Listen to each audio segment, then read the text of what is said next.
Welcome to Sports Vibes TV. I'm your host Keith, and in this video, I'm going to be giving you my 3 biggest X factors for the New York Knicks this upcoming season. Now, if you like this video and you want to support the channel, there's a few things I'm asking you to do. Smash that like button, head down to the comments, let me know your 3 biggest X factors for the Knicks this season, and also subscribe and make sure you got the bell icon lit up. That way, you're notified whenever I drop new videos throughout this upcoming season. Now, when it comes to me talking about X factors, there's a few things that I have to include. For the criteria, they have to be unproven in certain areas, and we need them to step up in order for the Knicks to reach their full potential. So number 3 on the list for me is going to be R.J. Barrett. Now, R.J. Barrett this season is going to be stepping into a role that's going to be somewhat new to him. He's going to be asked to lock up the opposing team's best perimeter threat. And I think so far in the preseason, we've seen RJ do this. And if you look at the team last year, the player that was asked to do that was Reggie Bullock. Now, if we're asking RJ Barrett to do that, you're going to look at RJ and say, all right, if he's able to do that, that's going to be phenomenal. But on top of that, he's able to give us a lot more offensively. He's able to shoot the 3 at a similar clip as Reggie Bullock last season. And he's also able to put the ball on the floor and create for himself. And RJ also has the ability to find others and facilitate. So for me, if RJ is able to answer that question, who's going to be that perimeter lockdown threat, then I think that's going to bode well for the New York Knicks. Also, when you look at the team this preseason, you saw that a point guard is going to be a weak point for us defensively. So if RJ Barrett is able to step up and lock down his opponent, then at least we can give a little bit of help to the point guard that's out there, whether it be Kimba, whether it be Derrick Rose. That way we're not allowing as many guards to penetrate into the paint like we saw in preseason. So that's why for me, RJ Barrett is going to be number 3 on the list. Can he step up and become that defensive player and lock up the opposing team's best perimeter threat? I mean, we saw a pretty good sample size when he was able to do it against Bradley Beal. Now let's see if he'll be able to do it against other players that are a little bit bigger. I want to see what's going to happen in this Boston Celtics game on Wednesday. Are we going to see RJ Barrett step up and try to lock up Jason Tatum? That would be a pretty interesting matchup. So if we're going to see matchups like that, and if RJ Barrett is able to win his matchup more nights than not, then I think that's going to be a perfect season, I think, for the Knicks if he's able to do that. Because now you're looking at a player that can blossom into a two-way star. And we have a lot of stars in this league, but there's not many that you can say are legit two-way stars. So I think that's why RJ Barrett is going to come in at number 3 for me. Now, number 2, I'm going to go with Obi Toppin. And I'm going with Obi Toppin because 2 reasons. One, we need to get Randall some rest throughout the season if we want this team to have to be fully loaded heading into the playoffs. So the emergence of Obi Toppin is going to be very important for that.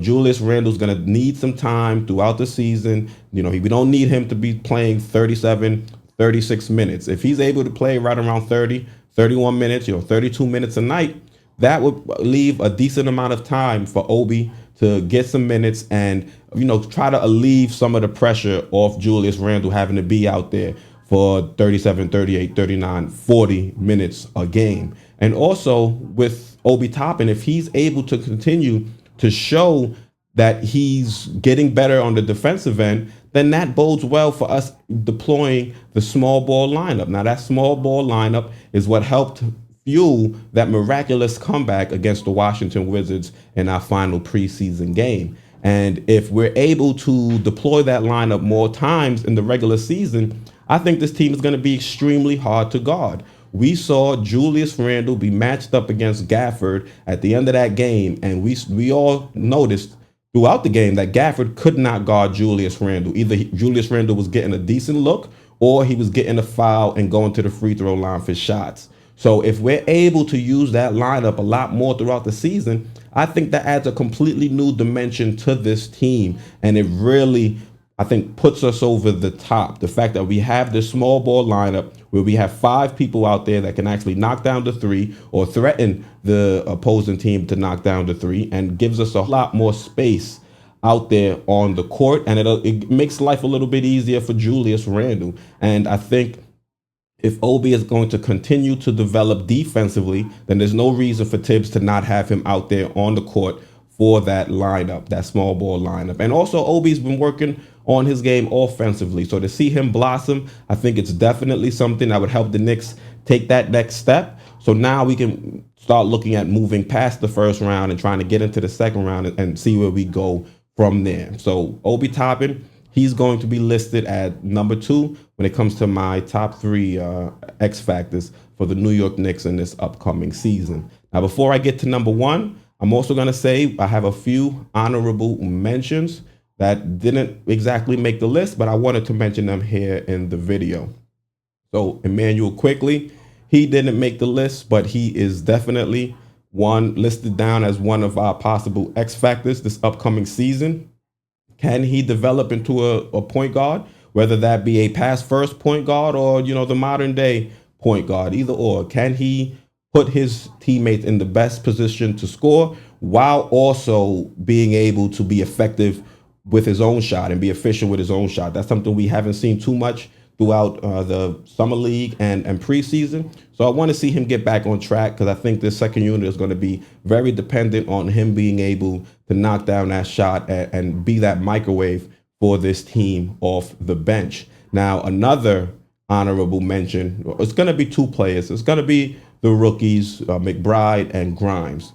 We don't know exactly how Tibbs is going to deploy those 2 rookies, and if he's able to find time for them, I think that would be great, because those 2 players give us a little bit more intensity on defense. I think McBride definitely gives us more intensity at that point guard position, definitely a better defender than Kimba and Derrick Rose, but he's going to need the minutes out there on the court to develop, I believe, as a floor general to run the point. So to see him get some minutes in the regular season would be nice. Same way with Grimes. Grimes was part of that small ball lineup that I was discussing when I mentioned Obi as the second biggest X factor on this team. So to see Grimes find some time out there, whether that be to help RJ Barrett defensively, because he was one of the guys out there with RJ Barrett on the perimeter trying to help, make up some of the deficiencies from Derrick Rose defensively,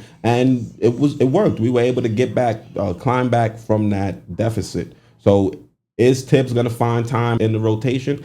That's going to be a pretty interesting question, and that's why those 2 are honorable mentions, because it all depends on whether Tom Thibodeau is going to actually give those guys some minutes. Now, that leaves us with number 1. Now, my biggest X factor for the team this season is going to be Mitchell Robinson. Now, Mitchell Robinson returned for the last preseason game. He looked, a little winded, got to get his conditioning up, but he's going to be a big addition to this team. And especially with the fact that Nerlens Noel is not going to be available to start the season. So if Mitchell Robinson is able to be a defensive player of the year candidate, which is a goal that he's striving for himself, then this team then I think second, third round is realistic for this team. I think last season, a lot of Knicks fans believed Mitchell Robinson was that missing piece to help us get past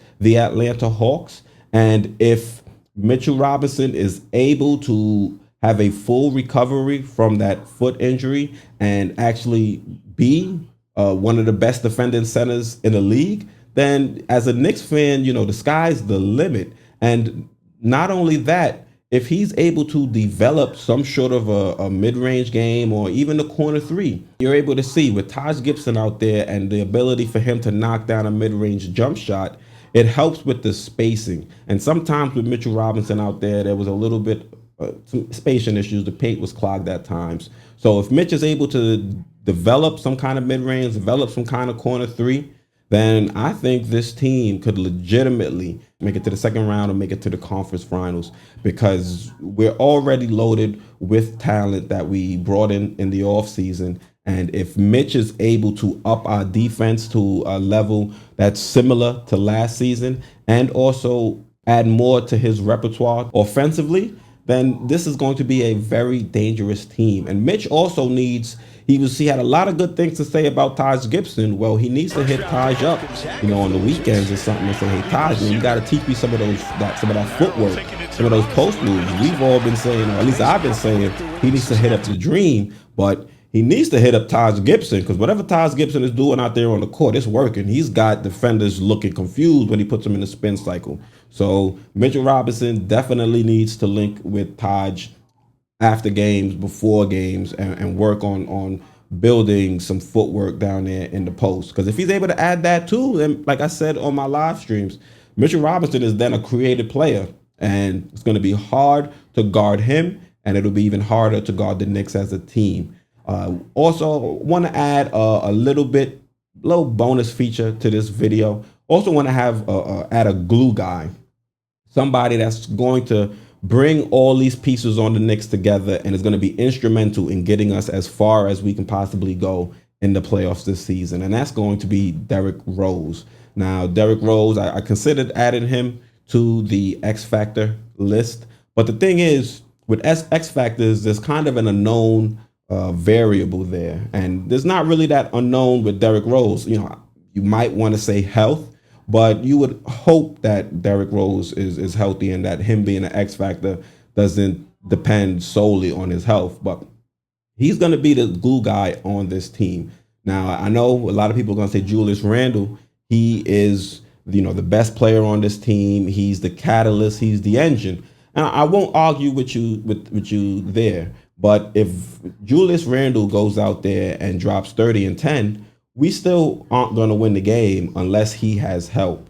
And that's where I think Derrick Rose comes in and is pretty much the second most important player on this team. Because Derrick Rose is that guy that's going to come off the bench. Even if he has to start, he's going to come in and he's going to be a guy that can get you a bucket when you need it.